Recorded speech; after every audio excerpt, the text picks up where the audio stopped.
Richard McGreevy says he only buys local beef for his butcher's shop in Downpatrick, and that he knows where every piece of meat comes from.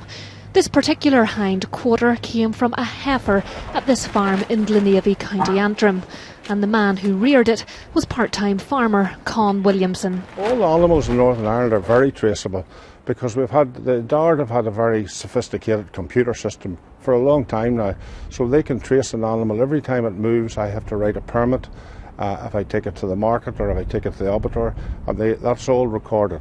So we can trace the animals from the farm they were born on and the dam, their mother. That's all traceable on the Dard computer.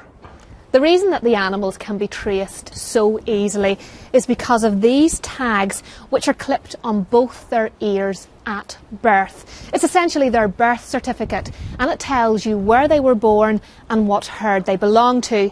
And without these, you can't sell it. And that unique number stays with the animal, even after it's killed.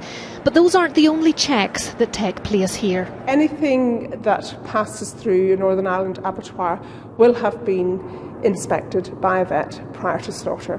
And then once they are slaughtered, they will be inspected by a meat inspector on the line to ensure that they are fit for human consumption.